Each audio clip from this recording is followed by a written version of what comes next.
बड़ी खबर, Donald Trump का बयान। ट्रंप ने बनाया है हॉर्मूज को खोलने का प्लान और मित्र देशों के साथ यूएस ऑपरेशन चलाएगा। ईरान से तेल सप्लाई रोकने पर और सख्ती को लेकर यह खबर है। ईरानी बंदरगाहों की नाकेबंदी जारी रहेगी। अमेरिकी अधिकारी के हवाले से एपी की ये रिपोर्ट क्या बड़ा दावा कर रही है, क्योंकि ये बड़ी खबर है, जहां आपको बता दें कि अब हॉर्मूज को खोलने के प्लान को लेकर इसमें दावा किया गया है और दावा यह कि मित्र देशों के साथ यूएस ऑपरेशन चलाएगा। मकसद ईरान से तेल सप्लाई रोकने पर और सख्ती और ईरानी बंदरगाहों की नाकेबंदी को जारी रखना।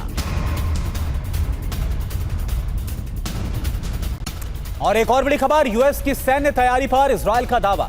दोबारा जंग शुरू करने पर विचार कर रहा है अमेरिका। ईरान में नेतृत्व परिवर्तन बहुत जरूरी है, इजरायल कार्ड्स की तरफ से कहा गया।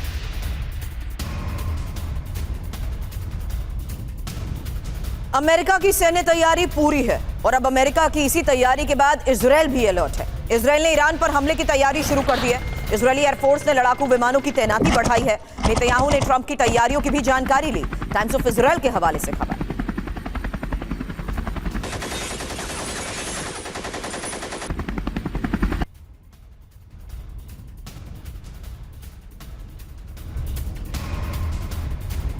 ईरान के सर्वोच्च नेता मुस्तफा का ताजा बयान। अमेरिका मुक्त भविष्य की तरफ अब ईरान बढ़ रहा है। समुद्र में अमेरिकी नाकाबंदी पर बहुत जल्द हम लगाम लगाने वाले हैं।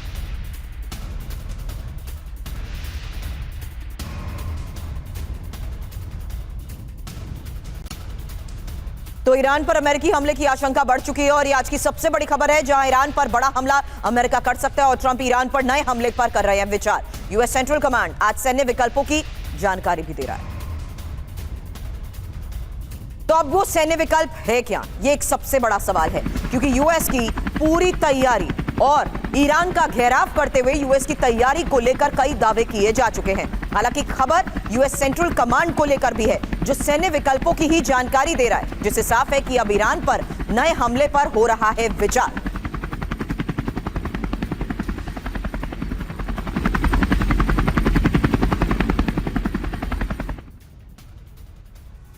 और इस बीच आपको बताएं कि ईरान पर हमला 2.0 का काउंटडाउन क्या शुरू हो गया है, यह बड़ा सवाल है। ईरान पर नए हमले की तैयारी में राष्ट्रपति डोनाल्ड ट्रंप लगातार उनके पोस्ट और उनके बयानों से समझा जा सकता है। सैन्य तैयारियों प्लानिंग पर सेना से चर्चा की गई है। CENTCOM commander Brad Cooper Trump को ब्रीफिंग भी उनकी तरफ से दी गई। ब्रैड कूपर सैन्य तैयारियों की ट्रंप को जानकारी दी और ईरान के खिलाफ सभी सैन्य विकल्पों पर चर्चा भी की। यूएस सेंट्रल कमांड का प्लान क्या है ये भी जान लीजिए, क्योंकि छोटी लेकिन ताकतवर स्ट्राइक को लेकर यह प्लान है। एनर्जी इंफ्रास्ट्रक्चर पर हमला, हॉर्मूज पर कब्जे की तैयारी और साथ ही एनरिच यूरेनियम पर कब्जा। इसमें इंपॉर्टेंट है न्यूक्लियर प्रोग्राम पर हमला और ईरान में ग्राउंड ऑपरेशन। अब हमले की तैयारी आखिर क्यों, यह भी सवाल है। दरअसल अमेरिका की शर्तें ईरान मान नहीं रहा है, झुकने के लिए तैयार नहीं है। हॉर्मूज स्ट्रेट खोलने पर भी कोई बात नहीं बन पा रही। एनरिच्ड यूरेनियम, जो संवर्धित यूरेनियम है, इस पर भी ईरान बात करने से इंकार कर रहा है। हालांकि इस बीच ये जानिए कि कैसे इससे पहले 26 फरवरी को भी CENTCOM commander admiral Brad Cooper ने ट्रंप को ब्रीफ किया था। एक क्विक अपडेट, क्योंकि उसी के 48 घंटे बाद यानी 28 फरवरी को ईरान पर बड़ा हमला हुआ और अब फिर ब्रैड कूपर ट्रंप को तैयारी और प्लानिंग की ब्रीफिंग देंगे। हालांकि इसके बाद ईरान पर नए हमले की संभावना और ज्यादा बढ़ गई है। CENTCOM commander admiral Brad Cooper की ब्रीफिंग को लेकर जो जानकारियां, उसमें देखिए 26 फरवरी को जब ब्रीफ किया, उसी के 48 घंटे बाद हमला हुआ।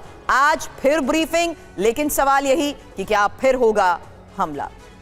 मनीष हमारे सहयोगी इस वक्त हमें ज्वाइन कर चुके हैं। मनीष, सीमित ही सही लेकिन एक और ऑपरेशन की तैयारी, अब ये प्लान है क्या, क्योंकि इसी मीटिंग में ब्रीफ करने के मायने बदल जाते हैं।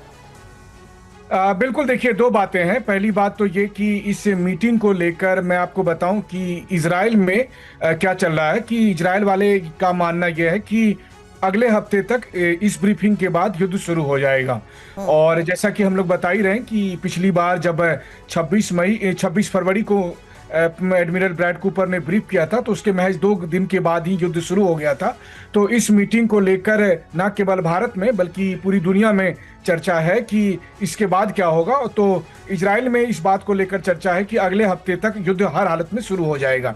अब जो दूसरी बात है कि इन्होंने ब्रीफिंग में जो ऑप्शंस है, देखिए भले ही अमेरिकी सेंट्रल कमांड की तरफ से या अमेरिकी स्टैब्लिशमेंट की तरफ से लिमिटेड स्ट्राइक का ऑप्शन दिया जा रहा हो, लेकिन जबकि हमने देखा कि 40 दिन की जंग का क्या हाल हुआ, तो मुझे नहीं लगता है कि किसी भी हालत में ये युद्ध लिमिटेड स्ट्राइक तक उस तक सीमित रहेगा। मतलब अगर अमेरिका ने ईरान पर 2-4-10 मिसाइल गिराए तो ऐसा नहीं है कि उसके बाद ईरान जो है वो ट्रंप की तरफ से सीज फायर के ऐलान करने के बाद भी चुप हो जाएगा। हरगिज नहीं होगा। एक बार अमेरिकी सेंट्रल कमांड की तरफ से मिसाइल दागे गए, एक बार अमेरिकी सेंट्रल कमांड की तरफ से फायर किए गए, चाहे वो फाइटर जेट से हो, मिसाइल से हो, ड्रोन से हो, उसके बाद से जो ईरान की तरफ से फिर हमले शुरू होंगे, जवाबी कार्रवाई शुरू होगी। तो मुझे लगता है इस वक्त ट्रंप के भी सीज फायर के ऐलान के बाद भी शायद ही रुक सके, तो ये एक संभावना है। लेकिन बहरहाल एडमिरल ब्रैड ट्रूपर के इस ब्रीफिंग को लेकर काफी हलचल हो गई है और सबसे बड़ी बात है कि ये सब कुछ तब किया जा रहा है जबकि जमीन पर और समंदर में ईरान के खिलाफ अमेरिका ने न केवल नाकेबंदी की है बल्कि इस तरह से डिप्लॉयमेंट किया है कि वो ये मानकर चल रहे हैं कि कुछ ही पल में अगर युद्ध शुरू हुआ तो उसको किस तरीके से डील करना है। बिल्कुल मनीष, और हम देख भी रहे हैं कि किस तरह से 2 दशक की सबसे बड़ी तैनाती अमेरिका ने अब ईरान के खिलाफ कर ली और इसके बीच हमने इजराइल की तस्वीरें भी आपको दिखाई, कैसे वहां पर भी बड़ी तैयारी ईरान के खिलाफ एक बार फिर से जंग को शुरू करने को लेकर हो रही है।